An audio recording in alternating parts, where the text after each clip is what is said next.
Well, welcome everybody. Hi, Mark. How are you? I think I got a note from Steph that she might be joining us late if she can break out of another meeting. And Karen I think everyone saw the email. Karen had a death in the family, so she's not sure if she's going to join us. So, Well, and I have to give you a heads up. I need to leave at 6:40 because the first and only in-person concert at the high school is tonight with my daughter. So I'm not going to miss that. Enjoy. But before we get started, I just want to quick people notice that we have Heather Pogue with us from the City of Canandaigua. She's going to speak a little bit about the rec program. I told her I'd get right to her quick right after we approved the minutes from our previous meeting, so then we can make sure that we get that out of the way. So I sent those minutes out. Did everyone get a chance to see those? Yes. Any questions, concerns from those minutes? It looked good to me. I'll move that we approve the minutes from last month's meeting. I'll second. Awesome. So I'll get those finalized. Sarah, I'll send those over so they can be posted. I think I still have I don't know if I got you the February ones or not. I can't remember if I sent them or not. But I did get the rest of them put up there. Okay, thank you. And so the first thing on our agenda tonight was for Heather to share a little bit about the recreation program. We had talked about it before that this year with Sam leaving and Doug really exploring different ways to staff the recreation program and make all that happen this year. And Heather, if you want to kind of share what the town and city have come up with together and kind of your role for the year with the recreation program, that would be great. Yeah, so I'll just start by introducing myself. I'm Heather. I live right in the city of Canandaigua on Chapel Street. Grew up here since I was like 7 years old, so I'm very familiar with like the different areas of recreation. My background is in therapeutic recreation, and I am a certified therapeutic recreation specialist. I used to work at Ontario ARC. I've been there for 11 years, and I was the supervisor of the rec program for 2 previous to my employment here at the city. When I started with the city, I really didn't know that the city and town were different municipalities. It was kind of embarrassing in my interview that I didn't know that. And when I started, I realized that the town had a bunch of cool programs. They had a staff, they had really nice buildings, and the city kind of contracted out their stuff. And I was like, oh, okay, well, I'm like programming background. Like that's all I do. I live for play. I'm very passionate about inclusion. So that's kind of what led me to become a CTRS so that I could still offer that to people in the community and definitely bridge the gap from my previous job of working with people with disabilities and making sure that they're involved in community recreation. It's not just recreation through the agency that provides them services. So that was what started my journey here with the city. And when I met Sam, we were doing a joint cabin fever reliever program for seniors at Outhouse Park, and we would play games and provide cookie and coffee and stuff like that. So I learned that was kind of from the ideas that sparked in your committee, and Sam and I worked well together for that type of program. And when I found out that she was leaving, I was like, well, it was kind of always like in the back of people's minds that the recreation program could be shared for the city and the town. So like, what would that look like? And I proposed that question to John and Doug, and we discussed it further. And so we decided that since the camp program is kind of shared and the town contributes the $15,000 towards the camp program, and they needed a recreation program supervisor, and I wanted to do more programming and things like that, I thought it was just a good fit to have somebody kind of run both. And my biggest idea for that, my biggest benefit that I see for that is for the residents, really. I think, as somebody who even started not knowing that the municipalities were different, and people who go to camp don't really realize that the municipalities are different, it's all one camp. I kind of like the idea of recreation being for the entire community, and having one person field those questions and stuff like that kind of just makes sense for the residents. I get tons of phone calls already for town recreation programs. So I was really excited to kind of be part of the committee as well, because there's so many other little things that go on in recreation, such as the movie night you guys were planning, and the city was planning one and stuff like that. So kind of having somebody in both areas that can see both the city and the town's recreation goals and come together for that, I really think is going to be a huge success. So going forward, I'm going to run for this year. It's a trial, and hopefully, going further, I am going to run the recreation programs as I have for the city, but the new contract for the town just involved splitting the costs of the loss at the end of the season, which is very similar to what was being spent by the town for the $15,000 that was shared to the town or to the camp program, and the cost that went into hiring staff and running the other programs on the side. And so hopefully that is a good benefit for the town budget as well as the town residents. And hopefully we'll be able to move forward with some more programs and growing and building and all those great things after 2021. Heather, is the staffing going to be done? Will you hire the staff? Does the town hire the staff? How is that being split up? I'm going to hire the staff for the recreation programs, and the town will still hire the staff for the beaches.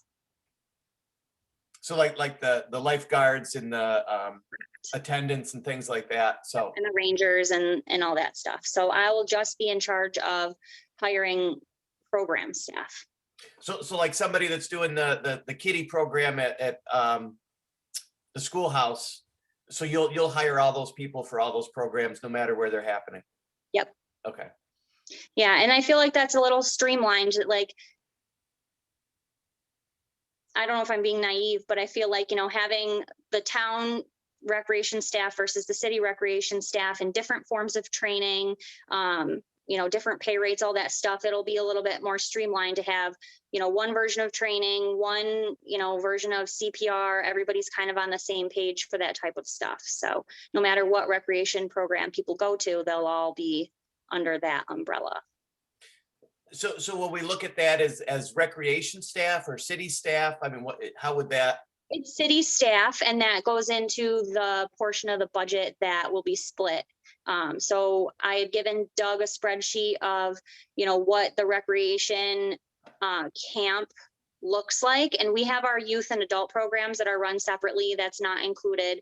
The city runs their other programming with teachers and coaches and residents who kind of, run the program. And then we cut them a check for the profit at the end of their program. So that's not involved in anything for the camp. So the camp, and then what used to be the Nature Nuts program, we turned into a youth arts program. And I have that billing under Kitty Camp right now, just to, keep things all under the same budget lines. In the future, that might break out a little bit, but we didn't want to scare people and say okay, we're spending all this extra money in this other program. But right now I'm billing it under Kitty Camp. It's going to be the same staff that run Kitty Camp. 2 of them are going to just stay later for the 2 hours, 3 days a week, and run that arts program. So that portion of their salary, their seasonal salary, their benefits, all that stuff, the equipment, any fees that we pay, all of that will go towards, our expenditures, and then versus our profit, and then whatever the total loss is at that will be split between the city and the town. Does that make sense? Yep. So they're city employees, and then the town will just reimburse whatever we don't profit.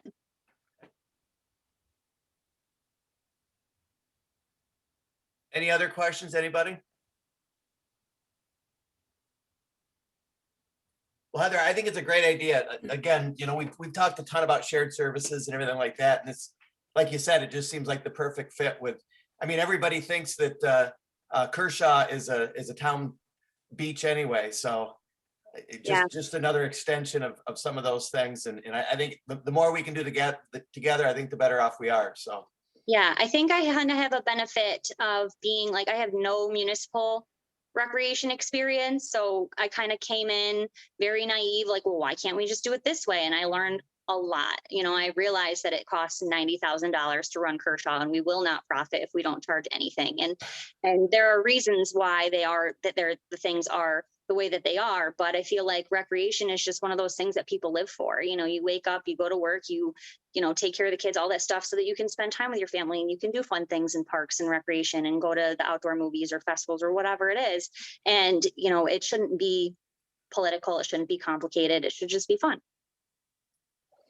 And I just wanted to add too, as a parent whose kids have been involved in the program for years, I was always at first, before I worked here, I was confused about the town and the city programs because they seemed so similar and kind of overlapped, but they happened at, sometimes they happened at the same parks, but you turned in your registration to two different places. And so, I mean, potentially this has, the potential to be to use what you said, more streamlined, easier for the parents to understand, and, have everything go to one place. Yeah. Heather, how will they be registering? I know there were several different registration avenues through the rec brochure before. Are they going to be registering in person or online, or how is that working? They can still do both. We have it online. When I first started, that was only the second year that the online registration was open. So I think some people are still honestly getting used to that, even though it's been up for about 3 or 4 years. I think this is the 4th season. But some people, they just see it come in their kid's backpack and they just fill it out and they send it in. This year, we didn't send a paper brochure. We sent just a paper flyer, 2-sided, that directed people to the website. And that kind of gave me the ability to make changes. That way, if people are adding programs, there were some camps that didn't want to run this year, and then they might find out later that they do want to run, and all those types of changes that go on with the recreation brochure. Because it's printed once a year, I can't make any changes. I can't add things for the fall and things like that. So I'm hoping that the goal would be, once we start doing these things, and, we put in the Wood Library wants to do a movie night. So if you guys plan a movie night at Outhouse Park, that can go in the recreation flyer. I can advertise for that type of stuff. So there is just a little QR code they can scan and go to the web and go to Rec Desk, or they can go to the website and print out the form. They can come in and see me and get a form. So there's multiple avenues just to allow for different ways that people feel is easier for them. And is that easy to find on both the town's website and the city website as well right now too? Yeah, I Okay, posted, great. I gave them the same brochure and the same information. So hopefully they should be able to click the link and go right to Rec Desk, or click the link and Perfect. see the brochure and print out that application. Well, that sounds like a big improvement from when my kids Yeah. were going to, Sarah. So, yeah. And on the town's website, now there's a picture of Heather as our recreation contact, and there's the link to go see it online. So we've already made those changes, and so hopefully it'll be easy for everybody. I mean, town residents will notice that it's different, but hopefully still easy. And I'm gonna, as long as we've got Heather right here, we have later on our agenda to talk about our summer park events. So I think we should jump up, but move those up a little bit. And we had discussed last month, we did a movie 2 years ago at Outhouse. So it would seem kind of foolish to have one movie at Baker Park this year and another one at Outhouse on the same night. So we've got to kind of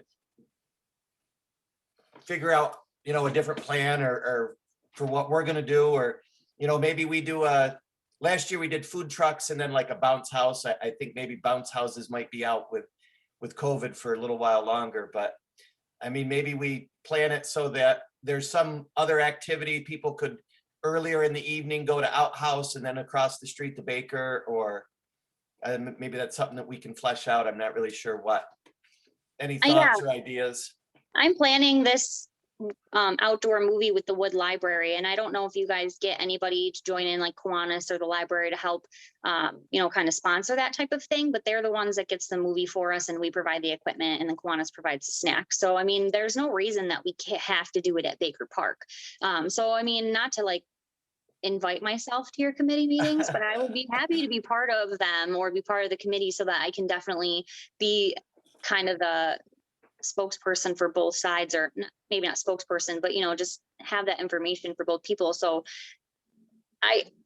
I don't know yet, and I think I'll learn along the year where that line is drawn. But I mean, hopefully, if we're creating more programs and Outhouse has beautiful space, then, you know, I hope that I would be able to turn to you guys and say, hey, like, we have this idea. Can we use this space? I mean, you guys, the town has amazing facilities. The city just doesn't have those types of facilities. So being able to do more, like Doug and I were talking about, you know, adding a cooking program at Crouch Hall. You guys have a full kitchen there, and we just don't have that type of stuff. And that's literally all I've done for like 10 years is just plan programs for people. So I'm super happy to, you know, keep adding to that, but obviously being conscious of the budget being on both sides.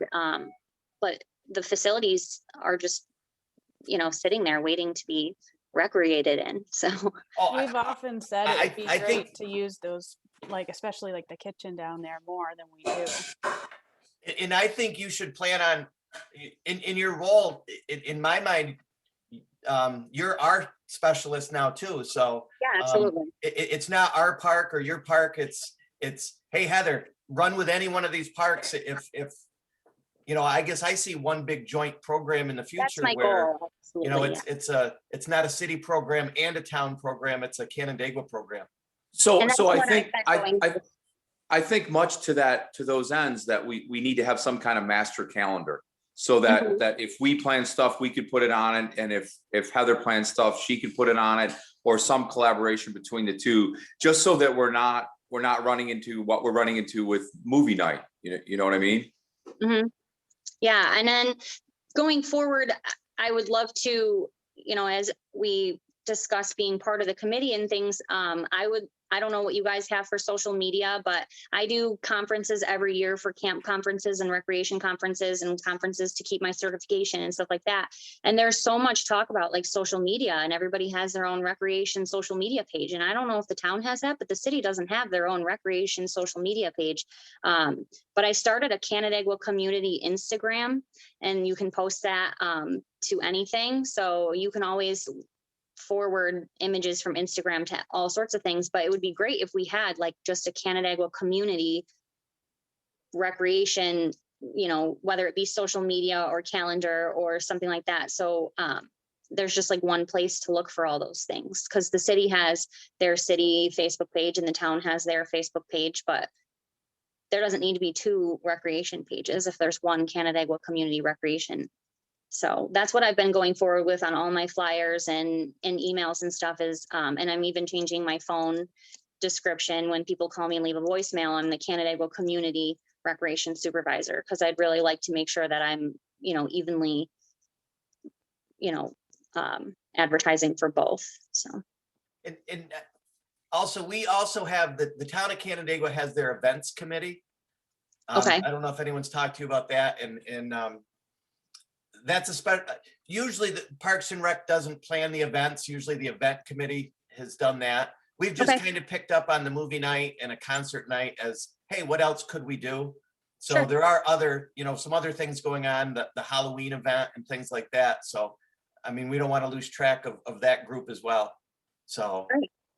Yeah, the bid kind of does a lot of the stuff for that type of thing, and I'm not super involved with it. I keep trying to like ease my way in there to like be like, hey, I plan stuff, but I mean, they've got a handle on it and they do such a great job. I almost feel like I'm intruding just by like just feeling like I'm a recreation supervisor and should be involved. But you know, a lot of my inclusion background can just be used in so many ways, and that those types of things for events and stuff. I have so many just little tiny tidbits and tricks and things that, you know, make things inclusive for people.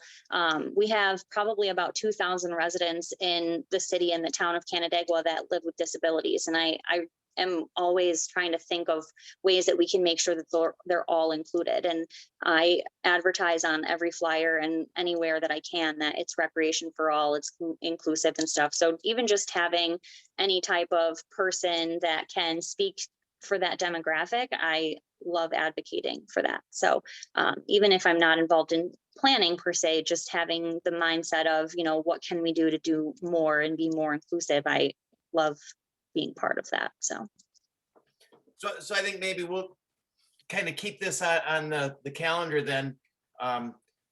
maybe we look at a way to work together on the movie night, at least that second movie night on the 28th or 27th. I can't think what that Friday was. Yeah, I don't have Anybody my remember calendar in what? front of me. I think we had August 27th, I think might be that Friday night. The other thing that we had also for Outhouse Park, just so we can put it on Dave's master calendar.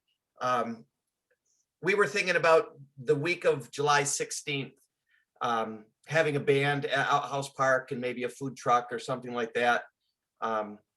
Just kind of a low key activity like that. We haven't finished any finalized planning yet. Kind of with the whole COVID thing, we've slowed down a little bit on what can we do and can't we do. Sarah, you probably saw Doug sent out the latest information from Albany as far as the size of gatherings and things like that are changing. So, Oops, sorry, I'm muted. I didn't see anything today, but yeah, he keeps sending us stuff. I think right now the large outdoor Every time, gathering is 100 people. right, and that's a concern all of a sudden. Yeah. I mean, we probably had 250 at our movie night there 2 years ago, so we're kind of caught a little bit in looking forward and where to go as far as what can we do. Yeah. So, And running camps last year definitely gave me a very big insight to the COVID guidelines for recreation. So any special events that are run through the city, I just get the applications. But lately I've been collaborating with some people to do 5Ks and things like that, because I've kind of learned some of the tips and tricks on like how to allow people to do that. So if you want to talk more about the things that I've used for, our beach area being so small and having to only allow 50% capacity, we came up with some ways for that. And then the special events and things like in that avenue, I've learned some things that kind of let people get away with that type of stuff. So I would be happy to discuss, what I've learned to see if we could pull it off. well, good. We'll be reaching out then for sure. So, anything else on anything with Heather?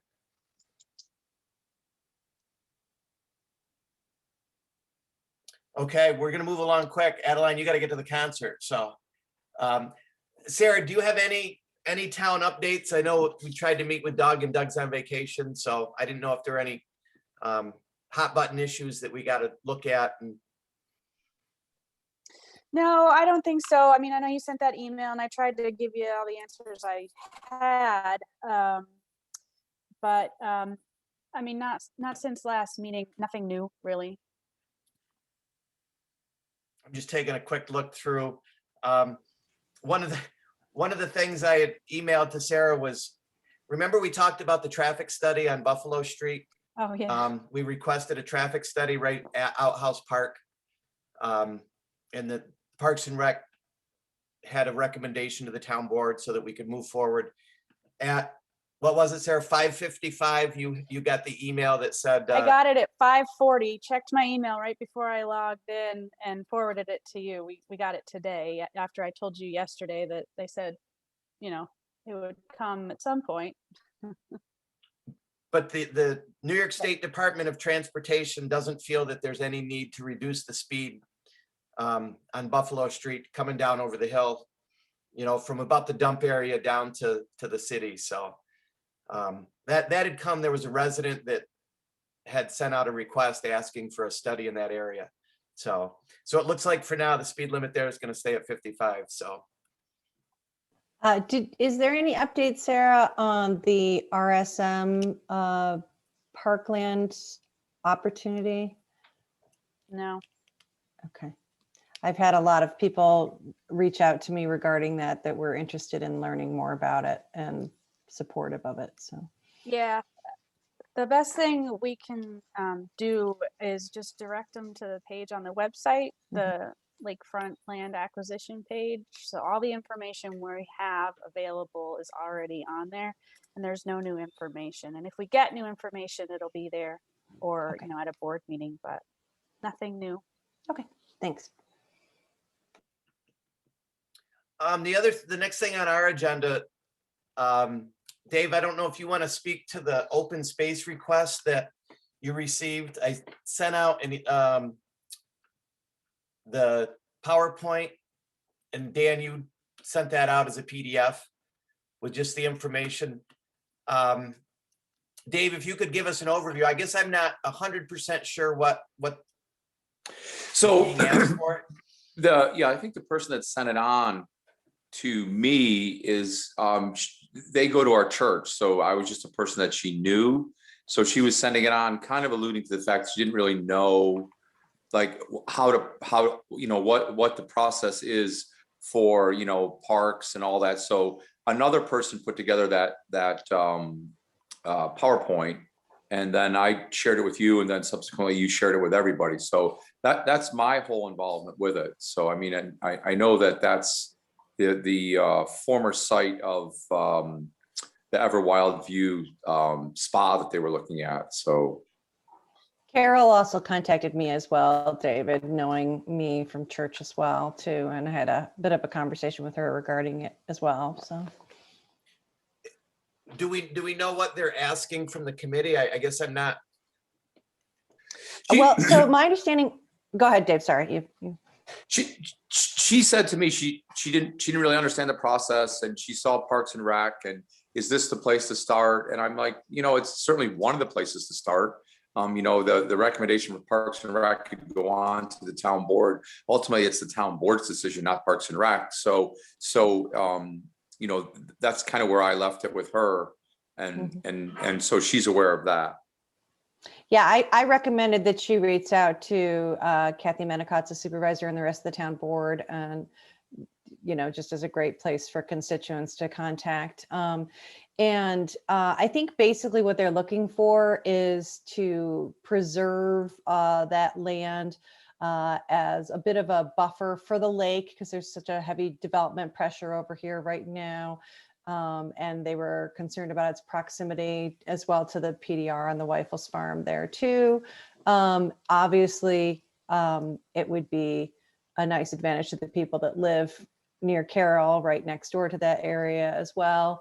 And that's another reason why I was asking about RSM, because it's fairly close to that connector that's proposed with RSM as well. So I think they just feel, you know, that it could be a nice addition of additional parkland to the town, and they're just kind of getting started and looking for a path. And they looked for Parks and Rec and knew that, you know, we're in charge of parks, and thought that they'd kind of start with us. So I think it's worth exploring and seeing, you know, costs that could be involved, and if there's a great support for it in the community.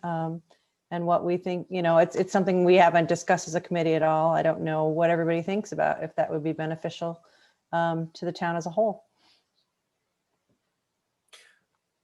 So I guess would our next step then, Sarah, do you think maybe touching base with Doug, and if the town board has looked at it or has any thoughts on it, or has a goal of adding the parkland, or what would you think?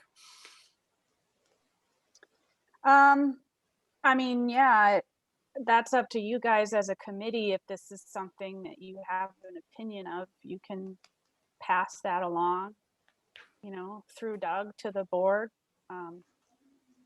And we can, I mean, you could talk to Doug about it when he's back, just to kind of see, you know, like, I know you asked, you know, if it has anything to do with the town, but as far as, you know, right now, it's just coming from the resident, you know, there's no official involvement at all with it. What are people's thoughts on this parcel? I mean, it seems like it's a nice parcel of land. I guess my thought would be, our big push has been lakefront for the last, that's all we've heard about for the last 6 months or so. It seems like we got a lot of complaints about Ononda Park, and maybe we should think about how could we spend some money at Ononda Park. That might be a bigger need right now. I guess I'm not really sure. Anybody else have any thoughts? Or I have thoughts. I mean, I think if there's money available from the state where it doesn't cost the town any money, I'm 100% for it.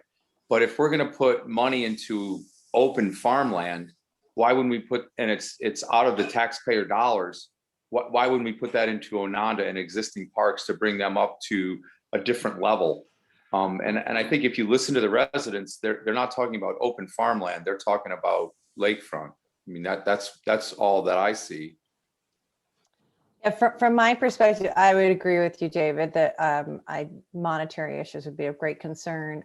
From my perspective, the biggest advantage to it is not necessarily as parkland, but as preserving open space and preserving an opportunity for things to drain appropriately into the lake. We've had a lot of drainage issues, and we're seeing blue-green algae forming more often on the lake. I know I personally, the home that I grew up in that's 150 years old is on Westlake Road.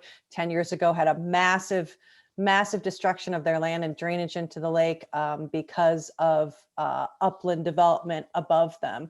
And in the 20 years I had lived there had never been any sort of a problem. So I recognize the great importance of preserving some trees and wooded areas along obviously not just in the watershed, but literally on the slopes leading down to the lake.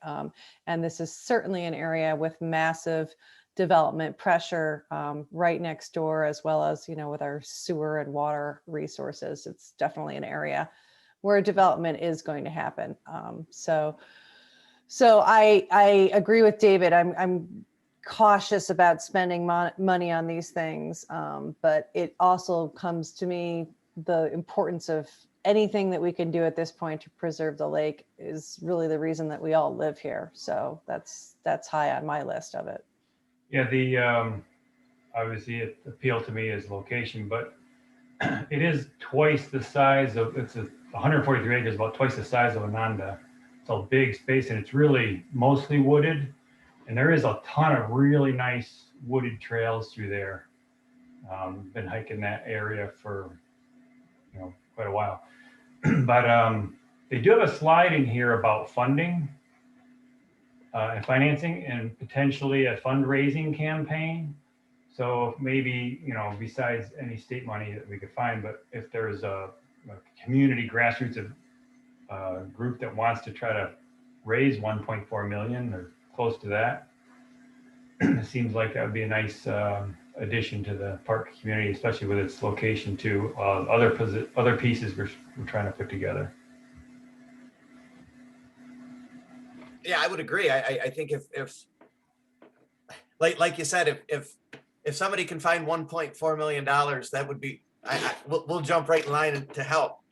So I think maybe we wait and we touch base with Doug to see kind of if this is on the radar a little bit. I think we should touch base with the town board. They have the closest connection to the residents. I think it's really important to touch base with the whole town board and see if this is something that their residents that they're speaking with they're hearing. They've got that would be my suggestion for a next step, is to share it with them and potentially invite Carol and Robin to speak to either the town board or this committee regarding their ideas. They've obviously done some research based on their PowerPoint already. So, are you guys okay to share the names of the people that put this together? If you wanted to contact them with questions, or you can email it to me if you want. I can't speak for them other than that they reached out to me, but I can't speak for them either, but I mean, I will reach out, Dan, and ask them if we could send that out from that standpoint. I mean, but again, I mean, we just went through the lakefront acquisition deal, and I mean, we have several surveys that said yes, we want lakefront. So I'm more than ambivalent with open farmland. I honestly am. I would vote against paying tax dollars for that. I think our parks, we could improve Ononda, take $1.4 million and put it into Ononda versus buying open farmland.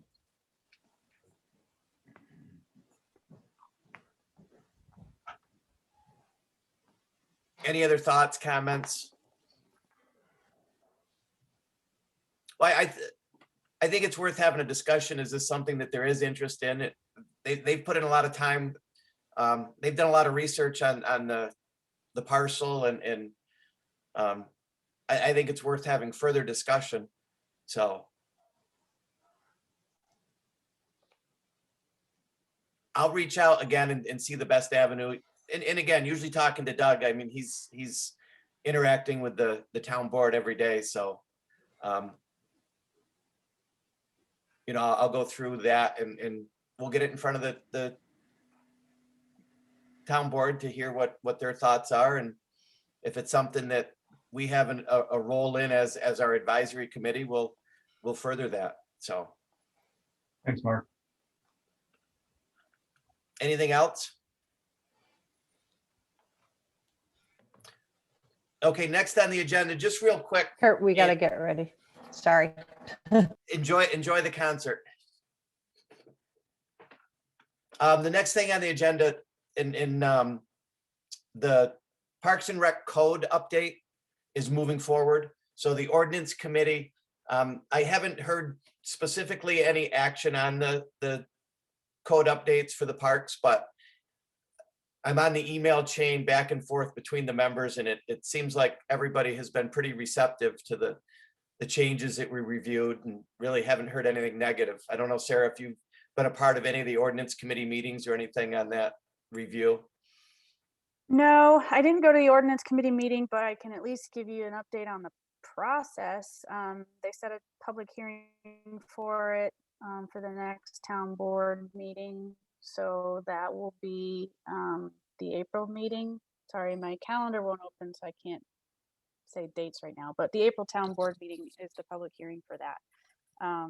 So it's moving forward through the process. So right now it's in the review stage by all the other boards. So when they set the public hearing, they send it to the planning board, the zoning board, and I think it ends up going to the county as well. So it's moving through the check boxes. And it doesn't seem like anybody really has had any concerns or questions over any of the changes, or just from the, reading through other people's emails. Yeah, and I think it went to the planning board. I think they probably would have looked at it last night, or they will at their first April meeting. So I don't know what the reviewing boards have said, but yeah, I haven't really heard much yet. Okay. Next was more on the QR codes, and Sarah, you had expressed a little concern about being able to open a URL or something. I was trying to, Yeah. Heather had talked to us before about her knowledge of social media. I'm at a loss here. So that's why I lean on Dan and URLs and QRs and everything else. So, but Dan, you seem to have a pretty good handle on the URL, or I'm sorry, the URL that would lead to a page that we could easily have a code point to. I'll just tell you what I did. I did spend about an hour playing around with this after our last meeting. And I kept hitting a roadblock when I was trying to find a way, just using Ononda for an example. If you go to Google and you search by Adeline, she's got to go, and you search for Ononda Park, it does pop right up. But if you try and copy the actual web address for when you click on Ononda Park in Google, it's, oh gosh, hundreds of characters long. And when you copy that and take it to a QR code generating website, it said it was too long. It wouldn't create it. So I tried a couple other ways. When you click on Ononda in Google and you say you want to make a review of the park, it opens up a pop-up box. Same troubles there. The pop-up didn't seem to have its own URL. It was just opening a window in front of the other page where you found Google, or where you find Ononda, and the same trouble. I mean, I couldn't find a unique URL that was short enough to use to generate a QR code for Ononda Park. So if someone else knows how to do that, then help me out, because I can't do it. And I've created QR codes for a bunch of other stuff. This one was different with Google. Am I able to share my screen? Does that work? I Oh, can it let did. you share your screen. Yeah, Okay. just give me a second.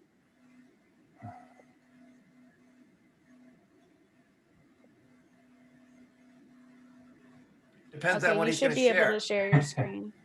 Okay, let's try this. I've never done this on Zoom. How's that look? Yep, Okay, we can so see it. yeah, so like I said, Google Maps has a designator for every one of the parks, except Miller, which I had to create, but I'm still waiting for Google to generate that. So if you click on the park, then you hit this little share button here. Oops, it pops up a Google shortened link. You see that? Oh yeah, like a Bitly. Yeah, like a Bentley. So you just copy that and you can then just go to, if that was part of your QR code, that would just take you there. And then it's just one click into, let's see, reviews. Yeah, right here, reviews. Or I So basically, it would take them to Google Maps with Yeah. Ononda Park. correct. That's a good. I mean, that's an alternative. Were you thinking of going someplace else? I was just trying to figure out how to do what you guys had said before. Have it open up the actual review box, Oh, and okay. I couldn't do that. If I click into the reviews, I think since I've already done a review, I can't really create one, but I can edit my own review, I guess. So I guess if I hadn't created a review, there should be a create new review button here, maybe. But then it just shows me all the reviews too. Another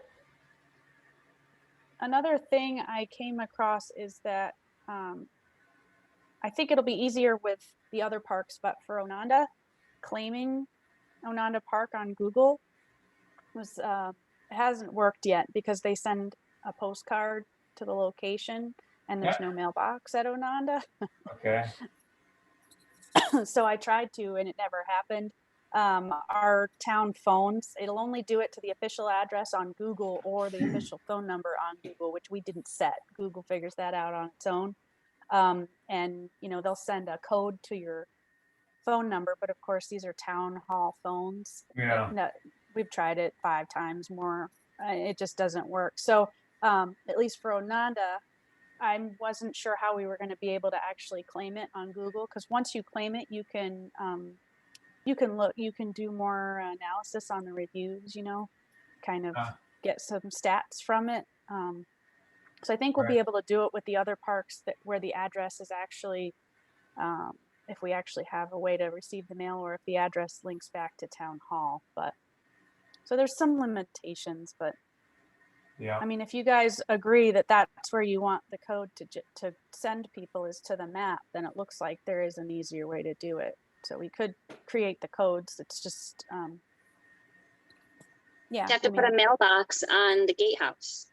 Problem solved. Maybe. I don't know. I think anything that we could try just to start to see if we can generate some traffic through the use of that QR code. Heather, what we've been talking about doing is a QR code posted at a park, you know, how was your visit, or, you know, somewhere that it could take somebody to look at and just start to gather some feedback. You know, I guess we got a lot of negative feedback about the parks and things through the whole process with the, you know, the waterfront acquisition. And we just thought this would be a good way to gather some input and encourage people to, you know, post pictures and comments and things about their visit to all the local parks. So I like it. Yeah. And also read reviews of other people. So you can, Mark, that thing that you found online, it sounded like it was pretty cheap to create those things, those plastic QR codes. You can print like a 4x4 little square, you know, plastic thing that we could, you know, put up on the little gazebo where you go up the trail at Ononda, or the, you know, next to the first bench at Miller Park or something like that, where, you know, somebody walking by and you know, on top of the code itself, you know, leave a review or just something simple like that. And for $10, you know, at a park, it just seems like a good trial to see what we could start gaining from it. Yeah, So- and if it goes to Google, it doesn't cost us anything. And if we don't like it, we can just swap out the card to point to a different place later on. Right, right.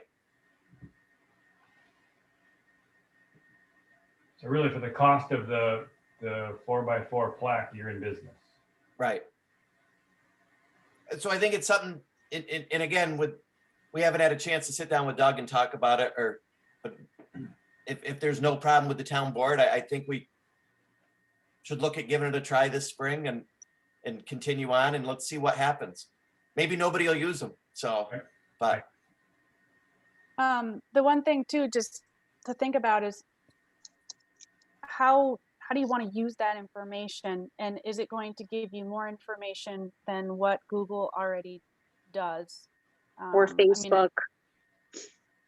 and I'm not, trying to suggest against doing it, but just what are we going to do with it?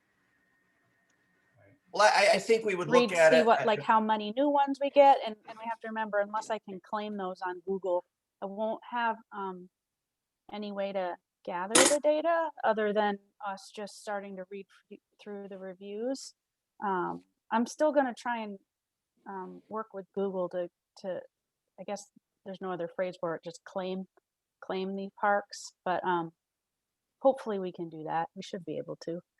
Well, I think one of the issues that's come up with the lakefront acquisition is that Ononda is underutilized. So if we can get enough activity just on that QR code, that we could demonstrate some of that, at least that's a step in the right direction to looking at what people are saying about the parks and how many people are using the parks. You know what I mean? Yeah, absolutely. And So generate some more real-time comments. right. But it's also, Well- I mean, it's data we're collecting for us, but it's also data we're asking people to add more data to the site for other people to view. So if there's other good reviews that come up and people that are just checking out the area through Google, they can read those reviews and Right. And Mark and I were talking earlier about what would be in an ideal world, it'd be nice to have the review of the park, but it would also be nice to have another QR code that says visit the park, that you clicked on it, it took you to the website, walked you through like at Ononda, there's the Highlands, and there's many activities that I don't think everyone understands or knows about that would be good to educate them on from that standpoint. So, but that's downstream from just looking at, I mean, for me, this is an activity based, like how many people are using these parks, because we've got to answer that question. yeah, the data question is a good one. It's really free form text that you have to glean what you can from it. And that's just publicly available data that's unstructured. If you want to get into structured data where you ask questions and get answers from a limited set, so then you can do analytics against, questions and answers that people are giving you, then you kind of go to like a Survey Monkey kind of thing, where you would prompt people with questions that give you answers, and then you could really use that. Right, data. right. This is just our toe in the water to Exactly. getting data. So I think it's a wonderful first step. Right. And we can always do the Survey Monkey stuff too, or later on, or, Yeah. or instead, or whatever, that's Exactly. always available to us. And I know I'd be more likely if I saw that QR code to hit it with my phone. And I mean, I'm not going to log. I'm not, again, big social media. I'm not going to log in and leave a review. But I think I would if I saw that, because I would try it because it was fun for me to try it. But so Your kids would try it. I'm the same way. Like, I don't usually leave a review on places on Google. I am curious, like, my first thought was the Survey Monkey thing when Sarah asked about what you're going to do with the data, because you can create something, and I'm probably much more inclined, especially if I'm there with my kids or something like that. I scan the QR code, I see what pops up. It's like a Google review thing. I'm like, okay, cool. And I'd probably close it out. But a Survey Monkey thing that had pre-prompted questions, you just click the little bubble and click submit. You can leave your name if you'd like. And then you can, my thought is if you had like a comment section, you could almost copy and paste comments to your website. So you have like real live reviews from people. You just have to make sure you post all of them and not just the good ones. So. But that's not gonna show up on the Google search, which is what it sounds like you're trying to make Right. happen. Yeah. So, That's super publicly available. Obviously, if you Mhm. put stuff on your website, that's publicly available, but might not get as many, views. And then SurveyMonkey data is just private data that you do with whatever exactly. you want. Yeah. Yeah, Like, like we that can was use my, it internally. my question was, is like, if what the prompt of the conversation started was, we want to know what people really think about the parks, and a Survey Monkey thing would be the way to go. But if you're trying to get people to just leave reviews so that everybody can see it, then I don't know how to help you. But Well, maybe we start again if we can get a few plaques for, $10 a plaque that we put up and see Yeah. what it does generate. And then if it looks like it's an avenue to set up the Survey Monkey, we move ahead and we gather, more data that we can track that way.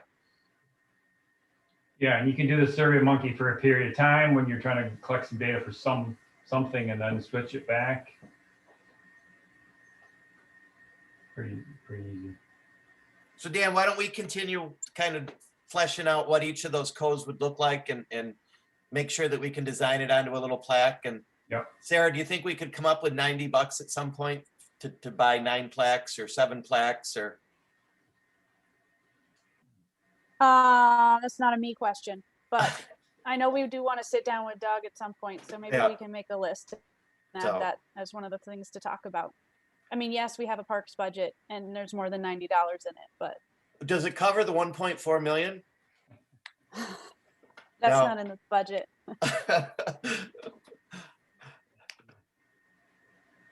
Anything else, anybody? The only other thing I have on the agenda is other with question marks, so.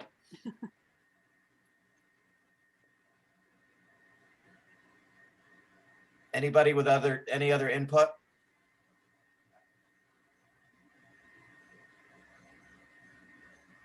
Okay, so that made that easy. This might be a new record. We're under an hour. So Heather, thank you very much for joining us. And again, I think this is an amazing opportunity to, like you said, create a Canandaigua community rec program. So I agree. Yeah, I think I mean, there's a if lot you'd of like to options. invite me to the rest of them, I'd be happy to join. Or if you just have a couple, recreation things you want to just shoot me a message and ask me to join, whatever works best for you. Sounds good. We're here we're here April 28th. So is our next meeting. So anytime you want to join, or if you have any email questions, whatever, feel free to drop any of us an email or through Sarah. She can get in touch with any of us. So Yeah, thanks. Yeah, thanks for coming, Heather, and answering questions. Of course. okay, well, thank you. Sarah, thanks again. So, and we'll be in touch when Doug gets back in town and sit. Does he allow real meetings like in person? We're following the leadership, Okay, whatever the town board, says. And I know that they've been listening to what the county is suggesting. So I haven't heard that we're changing anything yet. so I'll have to call him again. So, I mean, people are coming into town hall, but if there's one-on-one meetings in town hall, we just make sure, we're in one of the conference rooms or something where everybody can spread out. But yeah, big meetings like this, we're not. oh, we're right, not right. holding them No, in I was just person yet. thinking, just touching base quick with Doug. So, Oh, Okay. yeah, we can make that happen safely. And then on the QR codes, Dan, after you showed me how to do that, I mean, I can make a few and we can test them out and play with it a little bit so that when we do figure out if this is what we'll do or not, at least we'll be ready with the codes. Yeah, Mark, I had pasted all of those shortened codes in the Google Doc that you shared with me that time. Maybe it would help Sarah if you could forward that to her or send her a link to that or something. okay, yep. Okay. Yeah. That will Yeah, help. and then Mark, if you had an idea of a company or a product, you could let me know too. Okay, If you already know of anything, because I think the best way to do this is here's our idea, this is what it's going to look like, and this is how much it would cost. Is this Yep. something we want to do? Are you looking to just get the QR code plaques? Or are you gonna have something written on the plaque or additionally to the plaque that says like what it's for? I mean, You guys I were just, saying maybe like a prompter question, yeah, right? just a, you know, how was your visit, or, you know, click and leave a review, or, you know, just something like that. So. Yeah, that's what I was thinking too, because if you click on the link that Dan had showed and it goes to Google, it doesn't really like tell you what to do from there. You know, you Right. click, you scan it and you see it pop up and I would be like, okay, thanks. Like I'm already here. Right. But you know, if you had a question that said like, help others know what your experience is like, leave a review with Google or something. And then, you know, you obviously click on it and you see, oh, leave a review. That's what they want me to do. Right. So, and I did talk to the maintenance people at school, and I guess there is a place here in town that does print plastic signs somewhere. So I'll touch base with him again and get the name. Maybe the place on Main Street, maybe CS something solutions. Yeah, I've got it in an email, so of where the school gets all their stuff printed, so, Okay. but, okay. Anything else, anybody? Okay, we're under an hour, so we did a pretty good job, so. Okay, thanks again, Heather. We'll see everybody. Yeah, thank you. Bye-bye. Bye. All right.